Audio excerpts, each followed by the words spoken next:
Hello everyone, my name is Mahesh Kumar and I am a practicing advocate at Hyderabad. In this video, what we are going to discuss, sir? We are going to discuss about Telangana Excise Act. In that word, sir, chapter number 8, which talks about detection, investigation and trial of offences. Offences ఒక detention ఎలా జరుగుతుంది, investigation ఎలా జరుగుతుంది, trial ఎలా జరుగుతుంది దాని గురించి మనం మాట్లాడుకుంటున్నాం, రైట్ సార్. సెక్షన్ నెంబర్ 55 వరకు అయిపోయింది, right. From section number 56 till the completion of this chapter we are going to cover in this video, right sir. So let's start the class.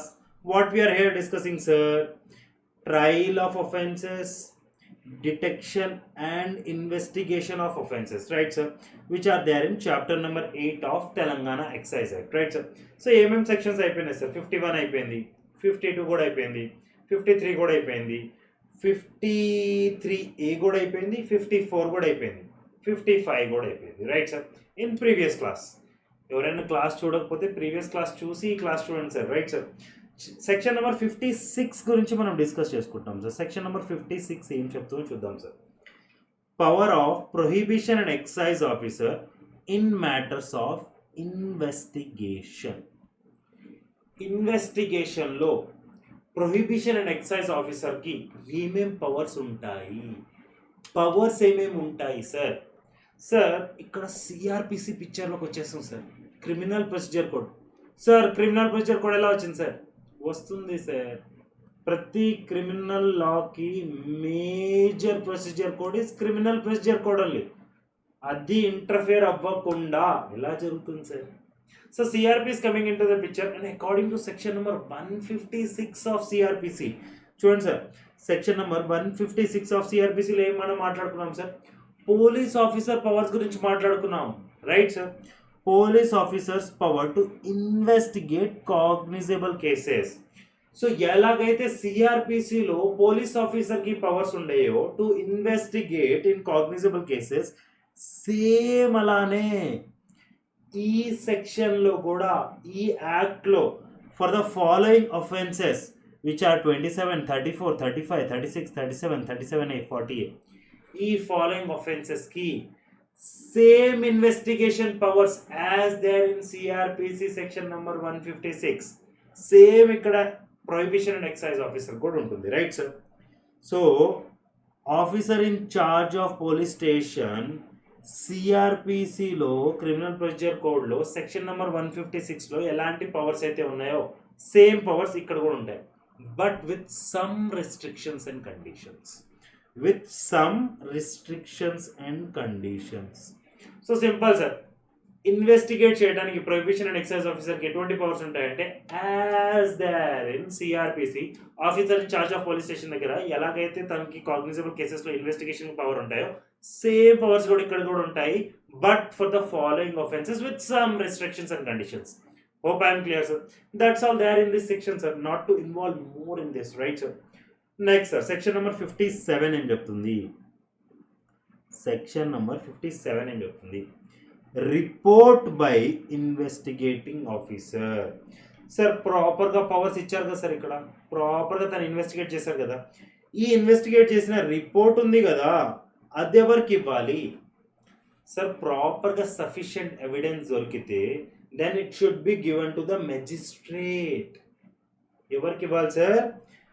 Magistrate గారికి ఇవ్వాలి, right sir. Hope I'm clear with this. See sir, in investigation by prohibition and excise officer it appears that there is sufficient evidence to justify the prosecution of the accused ki prosecution ki proper ga justify ga proper ga evidence undi ani sufficient evidence undani teliste investigation officer unnar ga sir, he will submit his report to magistrate for inquiry and for trial, sir, right sir. ఈ report ని ఎలా భావిస్తారు sir? Police report గా భావిస్తారు. Report will be treated as police report under section 190 of CrPC. Hope I'm clear sir. Sir ఒకసారి investigation అయిపోయిన తర్వాత heal make a report and that report on the basis of the sufficient evidence that investigating officer will submit his report to magistrate. Magistrate గారికి ఇస్తారు. ఎవరు? Investigating officer. After the investigation with the proper sufficient evidence he will submit his report to the magistrate, right sir? Once he submit his report, that report is almost equivalent to the police report as in the CRPC according to section number 190 of CRPC, right sir? Section number 57 కూడా అయిపోయింది sir. డీప్గా ప్రతి లైన్కి అర్థం తెలుస్తుంది sir. మీరు కావాలంటే బేరాక్ట్ open చేసి చదవండి sir. I'm not denying you, I'm not stopping you to read the bare act, right sir? నేను ఒకసారి ఎక్స్ప్లెనేషన్ ఇచ్చిన తర్వాత please go and read bare act language also, right sir? Section number 58 ఏం చెప్తుంది? Report by prohibition and excise officer. Sir ఇప్పుడే report గురించి మనం మాట్లాడుకున్నాం కదా సార్, మళ్ళీ రిపోర్ట్ ఏంటి సార్? చెప్తాను సార్, కొంచెం స్లైట్ డిఫరెన్స్ ఉంటుంది sir, nothing to worry. Sir, if prohibition and excise officer makes any arrest, seizure or search, right sir? Sir, ఏదైనా prohibition and excise officer ప్రాపర్గా అరెస్ట్ చేశారు, సెర్చ్ చేశారు, Caesar చేశారు. Now what he should do? He should make full report, give it to superior official within 24 hours. Right sir? తను bail కానీ తీసుకోలేదు, ఓకేనా, తను బెయిల్ అలౌ చేయలేదు, ఆపోజిట్ పర్సన్కి బెయిల్ అలౌ చేయలేదు. Who? Prohibition and excise officer bail allow చేయలేదు. If not accepted bail, ఎవరైతే పర్సన్ అరెస్టెడ్ చేయబడ్డారో లేకపోతే ఏదైతే సీజ్ చేశారో అది నియరెస్ట్ ఉన్న మెజిస్ట్రేట్ గారికి ఇవ్వడం జరుగుతుంది, right sir? Hope I'm clear sir? Sir hope I'm clear, right sir? Section number 58, 57, 56 మూడు అయిపోయాయి సార్. నా we're forwarding to the section number 59. Sir ఇక్కడ మొత్తం అన్ని సెక్షన్స్లో మీకు సిఆర్పిసి కనిపిస్తూనే ఉంటుంది sir. See sir, this is one of the criminal law and criminal procedure code plays a very important role in this as well when it comes to detection, investigation and trial of offences, right sir? Arrest, search etc. how to make arrest gaani, search gaani ఇవన్నీ ఎలా చేయాలి sir? ఏ పద్ధతిలో చేయాలి sir? సిఆర్పిసిలో ఒక పద్ధతి ఉంది కదా, same follow అయిపోండి, సేమ్ ఫాలో అయిపోవటమే అంతే. ఇఫ్ ఎనీ పర్సన్ అరెస్టెడ్, తనకి గ్రౌండ్ చెప్పాలి, తనని ఎందుకు అరెస్ట్ చేస్తున్నారని గ్రౌండ్ అయితే చెప్పాలి sir. Ground for such arrest చెప్పాలి. సిఆర్పిసిలో కూడా మనం చదువుకున్నాం సార్ క్లారిటీగా, గ్రౌండ్స్ మెన్షన్ చేయాల్సిందే, రైట్ సార్? దాని తర్వాత సమ్మన్స్ ఎలా ఇష్యూ అవుతాయి ఇక్కడ చూడండి సార్. దాని తర్వాత మిగతా ప్రొవిజన్స్ కూడా మొత్తం సిఆర్పిసివే అప్లికేబుల్ అవుతాయి సార్. రిలేటింగ్ టు అరెస్ట్ కానివ్వండి, డిటెన్షన్ ఇన్ కస్టడీ కానివ్వండి, సర్చ్ రిలేటెడ్ కానివ్వండి, సమ్మన్స్ ఇవ్వడం కానివ్వండి, వారెంట్ ఆఫ్ అరెస్ట్ కానివ్వండి, సర్చ్ వారెంట్ కానివ్వండి, production of persons arrested and the disposal of the things seized shall apply as per CRPC criminal procedure code ప్రకారంగానే ప్రాపర్గా apply అవుతుంది. So ఇంతే గుర్తుపెట్టుకోండి sir, nothing more than that, right sir? Arrest search ఎలా చేయబడుతుంది sir? In what manner, what procedure అంటే go to CrPC, refer CrPC, done, close. Section number 60 ఏం చెప్తుంది చూడండి సార్. సెక్షన్ నెంబర్ 60 ఏం చెప్తుంది?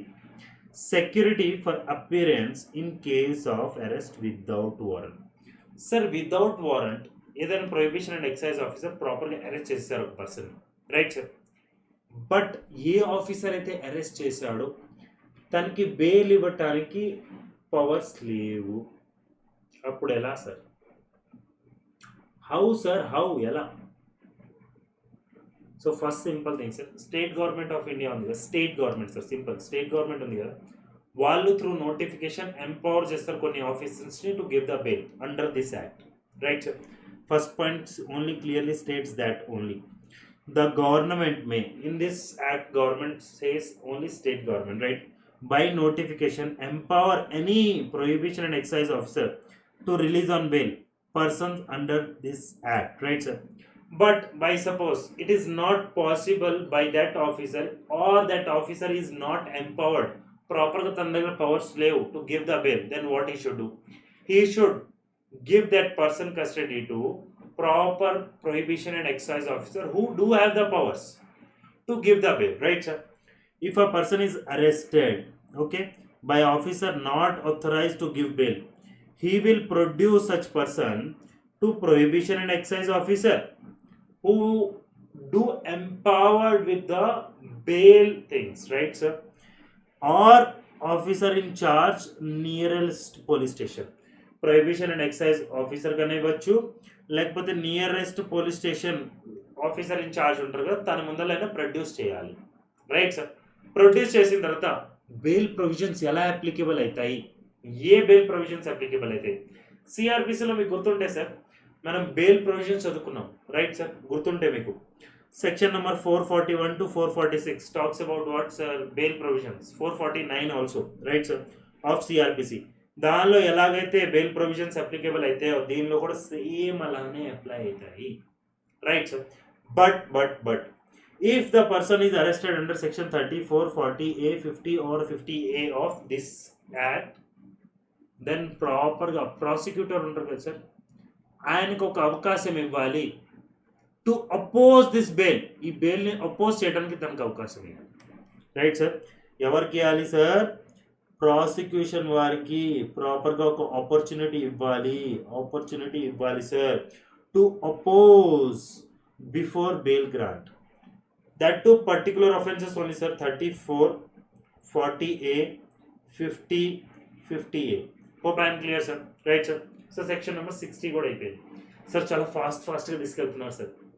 Sir this much explanation is more than enough, trust me sir. Till now you are trusting me right. Every section I have covered sir, every section. ఒక్క section కూడా వదిలిపెట్టలేదు sir. Sir దేనికి ఎంత relevance ఉందో అంత చాలా క్లారిటీగా చెప్తున్నాను sir. Not more than that, not less than that. Right sir. Section number 60A ఏం చెప్తుందో చూద్దాం సార్. సెక్షన్ నెంబర్ 60A ఏం చెప్తుంది? నాన్ బెయిలబుల్ అఫెన్సెస్లో ఎలాంటి పద్ధతి ఫాలో అవుతుంది? సిఆర్పిసిలో నాన్ బెయిలబుల్ అఫెన్సెస్కి ఎలాంటి అయితే పద్ధతి ఫాలో అయ్యారో అలానే ఈడ కూడా ఫాలో అవ్వాలి. Under this section, if any offence is punishable under section 34, 37, 37A, shall be non-bailable category first of all, right sir? అది ఎలా ప్రొసీజర్ ఎలా ఫాలో అవుతుందంటే ఆబ్వియస్లీ యాజ్ పర్ సిఆర్పిసిలో ఎలా అయితే నాన్ బెయిలబుల్ అఫెన్సెస్ని మనం చూస్తామో ఇన్ ద సేమ్ మేనర్ అవుతుంది sir. Right sir. One time I'll read the బేరాక్ language for you, will get more clarity on this. Right sir. The offences punishable under sub item 2 of item 1 of section 34 or section 37 or section 37A shall be non-bailable. Okay. And the provisions of the Code of Criminal Procedure 1973 with respect to non-bailable offences shall apply to those offences. Hope I am clear sir. నేను చెప్పింది చాలా క్లారిటీగా ఉందనుకుంటున్నాను. సిఆర్పిసిలో non bailable అఫెన్సెస్కి ఎలాంటైతే పద్ధతి follow అవుతాం same ఇక్కడ ఉన్న non bailable offences కూడా అదే పద్ధతి ఫాలో అవుతాం. మరి నాన్ బెయిలబుల్ అఫెన్సెస్ అంటే ఏంటి? ఇవి 34, 37, 37A. 34లో subsection 1 item 2 sub item 2. Right sir. Hope I'm clear sir. Right sir. 61, 62 ఈ రెండు చదివేస్తే ఈ చాప్టర్ క్లోజ్ సార్. 61 ఏం చెప్తుందో చూద్దాం సార్ మనం. Right sir. సెక్షన్ నెంబర్ 61 ఏం చెప్తుంది? Procedure for prosecution and credit of fines to Prohibition and Excise Department. Right sir. Sir magistrate గారు ఉన్నారు కదా సార్, మెజిస్ట్రేట్ గారు ఓకేనా, ఎప్పుడు పడితే అప్పుడు కాగ్నిజెన్స్ తీసుకోరు సార్. ఆయన చూస్తారు సార్ ప్రాపర్గా. ఓకే కంప్లైంట్ ఏంది ప్రాపర్గా జెన్యూన్గా ఉందా లేదా, అప్పుడే నేను తీసుకుంటాను, లేకపోతే నేను తీసుకోను. సో ఇక్కడ ఏం చెప్పారు? No magistrate shall take cognizance of an offence punishable under section 38 or 41. తీసుకోకూడదంట, కాగ్నిజెన్స్ తీసుకోకూడదంట. బట్ 2 ఎక్సెప్షన్స్ చెప్పారు. ఈ సందర్భాల్లో తీసుకోవచ్చంట. మరి ఆ సందర్భాలు ఏంటో చూద్దాం సార్ మనం. ఓకేనా. Except complaint by collector or district prohibition and excise officer. Complaint కానీ కలెక్టర్ లేకపోతే district prohibition and excise officer చేస్తే మాత్రం తన కాగ్నిజెన్స్ తీసుకోవాలంట మెజిస్ట్రేట్ గారు, లేకపోతే తీసుకోకూడదంట, అవసరం లేదంట. Right sir. Or on his own knowledge or suspicion. తన ఓన్ నాలెడ్జ్కి వచ్చింది సార్, లేకపోతే సస్పిషన్ ఉంది, తనకు ఓన్గా సస్పిషన్ ఉంది. ఎవరికి? మెజిస్ట్రేట్ సాబ్కి ఓన్గా సస్పిషన్ ఉంది, లేకపోతే ఓన్ నాలెడ్జ్లో ఉంది. Right sir. ఓన్ నాలెడ్జ్లో ఉంది లేకపోతే సస్పిషన్గా ఉంది. Right sir. Right sir. సస్పిషన్గా ఉంది అంటే కొంచెం డౌట్గా ఉంది. Right sir. సస్పిషన్గా ఉంది లేకపోతే తన ఓన్ నాలెడ్జ్లోకి వచ్చింది ఆ థింగ్, అప్పుడు తీసుకుంటారు మళ్ళీ కాగ్నిజెన్స్. లేకపోతే కలెక్టర్ కానీ district prohibition and excise officer కానీ కంప్లైంట్ చేస్తే అప్పుడు తీసుకుంటారు, రైట్ సార్. మరి ఈ సందర్భాల్లో మెజిస్ట్రేట్ గారు ఇప్పుడు కాగ్నిజెన్స్ తీసుకున్న తర్వాత ప్రాపర్గా ట్రయల్ నడిచిన తర్వాత ఫైన్ కలెక్ట్ చేస్తారు కదా సార్, ఫైన్ కలెక్ట్ చేస్తారు కదా, ఆ ఫైన్ ఎక్కడికి పోతుంది sir? District prohibition and excise యాక్ట్కి ప్రాపర్గా ఒక హెడ్ ఆఫ్ ది డిపార్ట్మెంట్ ఉంటుందా, ఎక్కడికైతే ఫైన్ జమ అవుతాయో అక్కడికే వెళ్ళి ఫైన్ జమ అవుతుంది సార్, అక్కడికి సెండ్ చేసేస్తారు. ఆఫ్టర్ డిడక్టింగ్ ఎక్స్పెన్సెస్, ఏదైతే ఎక్స్పెన్సెస్ అయ్యాయో ఆ ఎక్స్పెన్సెస్ని డిడక్ట్ చేసిన తర్వాత ఆ ఫైన్ని ఈ ఎక్సైజ్ యాక్ట్లో ఎక్కడైతే ఫైన్ జమ అవుతాయో అక్కడికి వెళ్ళి క్రెడిట్ చేస్తారు, ఎక్కడైతే రిసీప్ట్స్ వెళ్తాయో అక్కడే క్రెడిట్ చేస్తారు, రైట్ సార్. సో ఒకసారి చదువుతాను చూడండి సార్. ఫైన్ కూడా మీకు ఇంకొంచెం క్లారిటీ వస్తుంది. Fines imposed by a magistrate on conviction of a person for any offence under this act shall on such relation be credited, ఎక్కడ క్రెడిట్ అవుతుంది, to the head of the account to which the receipts of the prohibition and excise department are credited, right sir. Prohibition and excise department ఏదో ఒక accounts head of the account team ఉంటుంది కదా, ఎక్కడైతే credit అయితే వాళ్ళ fine వాళ్ళ receipts అక్కడికి వెళ్ళి ఫైన్ క్రెడిట్ అవుతుంది sir, right sir. After deducting their from the expenses deduct చేసిన తర్వాత, for example sir 1 lakh rupees collect చేశారు సార్, ఎక్స్పెన్సెస్ వచ్చేసి 42,000 అయింది అనుకోండి సార్, 58,000 బ్యాలెన్స్ ఉంటుంది కదా సార్, 58,000 బ్యాలెన్స్ ఉంటుంది కదా, that will go and sit and credited into the head of the account to which receipts of the prohibition and excise department are credited. Hope I am clear with this, sir. Now let's move to section number 62. Very easy. Magistrate's power to impose enhanced penalties. Sir, CRPC లో magistrate of the first క్లాస్కి నేను మీకు ప్రాపర్గా చెప్పాను గుర్తుంటే, ఆయన కొన్ని power ఉంటాయి పెనాల్టీస్ ఇంపోజ్ చేయడానికి, దానికి కూడా ఎక్సెస్గా మెజిస్ట్రేట్ ఆఫ్ ఫస్ట్ క్లాస్ గారు దానికి కూడా ఎక్సెస్గా ఇంపోజ్ చేయొచ్చు అంట, రైట్ సార్. అదే చెప్తుంది సార్ ఈ section. Notwithstanding anything in section 29 of the code of criminal procedure 1973, it shall be lawful, unlawful కాదు lawful, for any magistrate of the first class to pass any sentence authorised by this act in excess of his powers, తనకున్న power కన్నా ఎక్సెస్గా కూడా ఇవ్వచ్చు అంట, under section 32 of this code, right sir. Hope I'm clear sir. ఇంతటితోటి ఈ chapter అయిపోయింది. Just next chapter we need to cover. After that miscellaneous is not at all important sir. Just ఒకసారి చదవాలంటే మీరు ఒకసారి గ్లాన్స్ ఇచ్చుకుందామంటే ఇచ్చుకోండి, otherwise there is no need. After this one more chapter we're left with, and within short span of time I'll complete that chapter also, then we are done with Telangana Excise. Okay, chalo, let's meet in next class. Bye bye, take care, see you sir.